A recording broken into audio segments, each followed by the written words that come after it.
Watch This Week in Missouri Politics, Sunday mornings at 11 on ABC 30. Same week.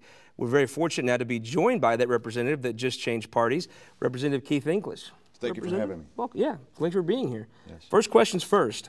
Why did you switch parties? Well, as you know, last year I was a pivotal vote in the Republicans winning a vote on the tax bill. I was the 109th vote to override the governor on the tax bill, and from that day on till this past week, it has been a little rough for me in the political world.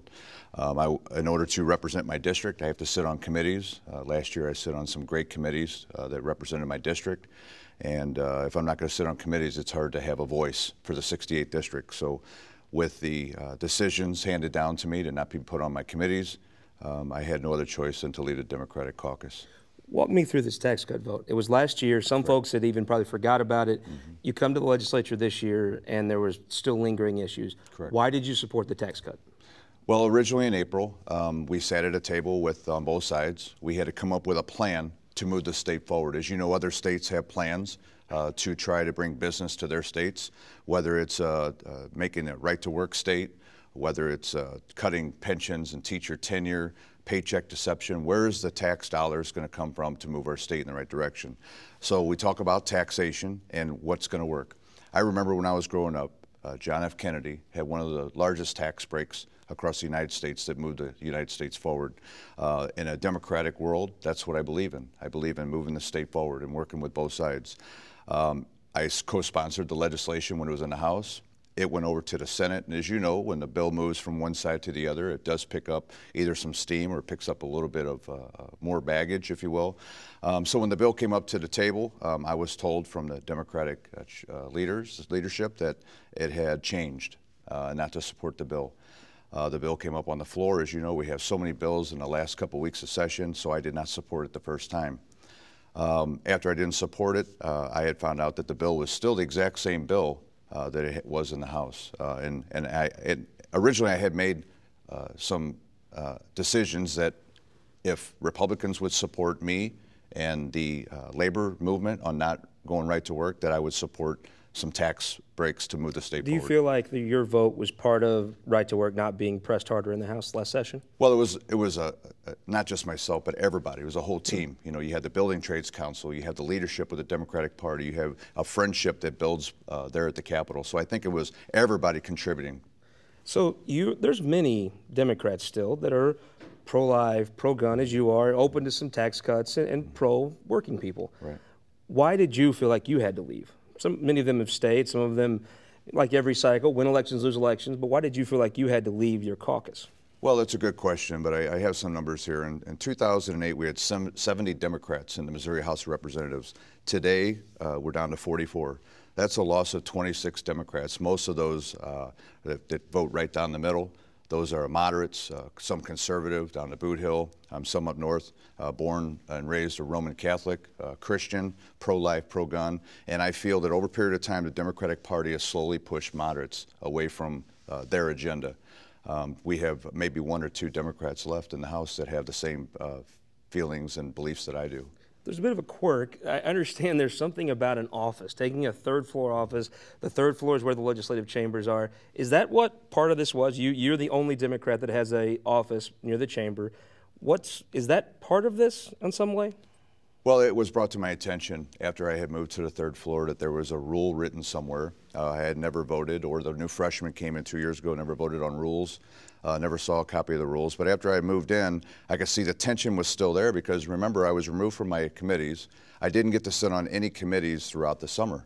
And I had asked to sit on interim committees all summer to represent my district.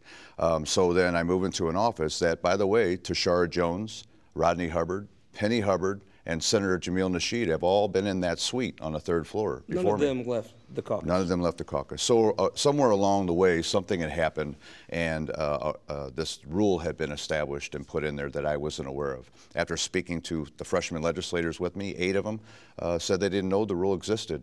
I spoke to Penny Hubbard, who was there, and she had said that that rule came in after she was in the office, but nobody really saw it in writing. It was something that was brought up in the caucus. So needless to say, after I moved in, I received an email And after you move, and Penny Hubbard, Representative Hubbard did have some retaliatory action, right, taken against her. She was taken off some committees. That's and correct. That's I believe that the previous speaker, Tim Jones, just formed new committees that That's correct. he seated himself. yeah, and then in the process today, that's not able to happen because we have a You whole were new never structure. placed on a committee, is that That's right? correct. That's correct. Well, that seems like an odd thing. But there were some accounts of a meeting that took place with the Democrat caucus that sort of blew up. What can you tell us about that meeting?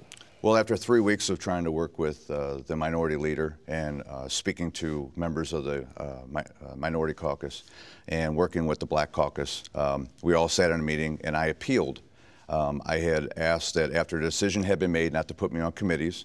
Now, these committees, you got to remember, are for my district, to help my district and for the state. Tension was in the meeting. There's been a letter from the NAACP, is that right, that was sent to the minority leader? I don't know about that. Okay, Yeah. but there was tension in the meeting. You've Tension been in the somewhat meeting. outspoken on some other issues surrounding protesting and things. What happened at the meeting? Just a lot of tension there amongst people. You could see that my voting record was being brought up, whether it was the 509 bill, whether it was the 72-hour abortion ban. Things were coming up. There was a lot of tension, and so therefore there was some heated discussion. Some words were being thrown around, and then I left the meeting. I came back in after a couple from the Black caucus came out, asked me to come back in. I made a motion, it was seconded on the floor, I wasn't recognized, and that was the big explosion of the meeting, that I wasn't being recognized for a motion that was seconded, pure parliamentary procedure. So some things that I had said apparently was taken out of context that I didn't say before I was walking out the door. So there was a lot of heat in the room. There were several representatives that don't think that my district is the way it is, but you have to remember, I had the largest percentage of Democratic win-loss in anyone in St. Louis County. There was only one other race that was even close. So back to your district. So you think you'll be placed on committees now? Have you spoke to the speaker? I have. And is there some advantages that might come to your constituents from being an independent? Well, when I was on the Florissant City Council, before I became a state representative, I was independent. I spoke for both sides, was vocal, and I think that's the way politics should be. Being an independent, the speaker has already said that I'll be put on committees. There's a process now that we have to go through for that to happen. We have to make room or make the committees larger. But by Monday, I should be put on my committees. So, big question. I know it's a long time off, but when you make a caucus switch, do you plan to run for re-election? Well, there's a few things that I'm looking at. As you know, that there is the Blue Dog Democrat caucus that's starting to brood. There's a lot of moderate Democrats across the United States that were basically pushed out of the Democratic Party. The progressive movement has been so swift in pushing those that believe in they're anti-abortion, they're pro-gun, that they have a choice. They either have to be Democrat or Republican. Some of us don't want to go that far. Isn't that in every party, though? I mean, aren't there a lot of Republicans that might be a little uncomfortable with the farthest extreme of their party? Absolutely. I mean, I guess the real question is, whatever you choose to run for next, will you be a Democrat? Will you be an independent?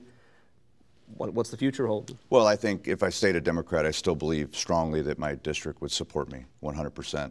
Like I said, being 6 years on a city council, I've had a lot of challengers over the past 9 years, and I'm still here. So I feel no matter if it's independent or Democrat, I'll still be here 2 years from now.